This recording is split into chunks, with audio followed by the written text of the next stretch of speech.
Bismillahirrahmanirrahim. Assalamualaikum warahmatullahi wabarakatuh.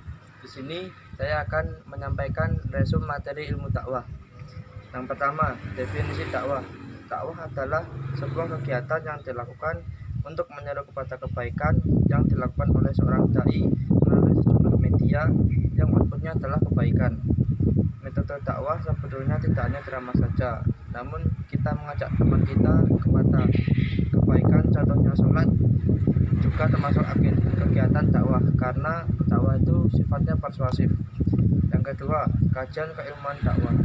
Amar ma'ruf nahi mungkar. Amar ma'ruf artinya mengajak kepada kebaikan dan nahi mungkar memiliki arti mencegah kemungkaran. Syarat sesuatu dikatakan menjadi ilmu itu ada dua, yaitu objek material dan objek formal. Yang ketiga, sejarah perkembangan ilmu dakwah. Ada tiga tahapan bagaimana dakwah itu berkembang. Yang pertama, satu tahap konvensional, yang kedua tahap sistematis, yang ketiga tahap ilmiah. Lalu, siapakah yang disebut Bapak Ilmu Dakwah? Bapak Ilmu Dakwah yaitu Syekh Ali Mahfud di Mesir pada tahun 1918. Ini ditandai dengan munculnya kitab Hidayatul Mursyidin. Yang keempat, hakikat dakwah. Hakikat dakwah dibagi menjadi tiga kajian. Yang pertama, sifat dasar dakwah, yang kedua fungsi dakwah, yang ketiga peran hidayah dalam dakwah. Yang kelima, fikih dakwah. Dalam dakwah ada pendakwah atau dai dibagi menjadi tiga macam. Yang pertama, dai mustahid, dai muttabi, dan dai muqallid. Prinsip-prinsip dakwah. Prinsip dakwah sama dengan pedoman, dikutip dari Jum'ah Amin yang ditulis dalam buku Profesor Ali Aziz. Yang pertama yaitu memberi keteladanan sebelum berdakwah, dua mengikat hati sebelum menjelaskan, tiga mengenalkan sebelum memberi beban, dalam pembahasan harus bertahap, yang kelima memudahkan bukan menyulitkan, enam masalah pokok sebelum masalah yang kecil, tujuh membesarkan hati sebelum memberi ancaman, delapan memberi pemahaman. Selanjutnya yaitu pendakwah. Kualifikasi pendakwah, semua profesi ada syaratnya. Syarat pendakwah yaitu kuncinya di ilmu dan di akhlak.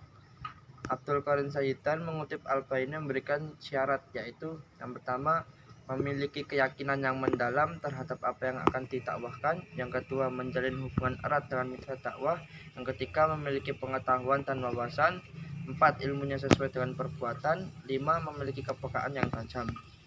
Materi selanjutnya yaitu dakwah dan moderasi beragama. Adalah pilihan untuk memiliki cara pandang, sikap, dan perilaku di tengah-tengah, tidak ekstrim dalam beragama.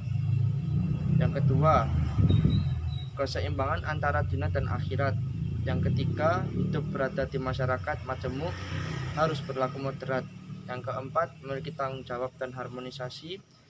Yang kelima, karena berkembangnya paham ekstrim di berbagai lini sosial yang mengancam sendi-sendi kebangsaan, maka dakwah harus dilandasi hal yang di atas. 9. Mitra dakwah. Mitra dakwah adalah komponen penting dalam dakwah. Agar dakwah kita bisa diterima, maka kita harus menyesuaikan mat'unya. Prioritas mitra dakwah yang harus diutamakan yaitu keluarga dulu yang harus didakwahi, baru bisa yang lainnya. Yang materi selanjutnya yaitu pesan dakwah. Dakwah adalah mengajak kepada kebaikan, maka pesannya juga tentang kebaikan. Lalu dari mana asal-usul pesan dakwah? Yang pertama dari ayat Al-Quran, hadis Nabi, pendapat para sahabat, pendapat para ulama, berita, karya sastra, dan karya seni. Pesan dakwah dibagi menjadi tiga, yaitu pesan akidah, pesan syariah, dan pesan akhlak. Materi selanjutnya yaitu metode dakwah secara bahasa, meta, dan hudus atau cara yang catur dan melalui proses tertentu.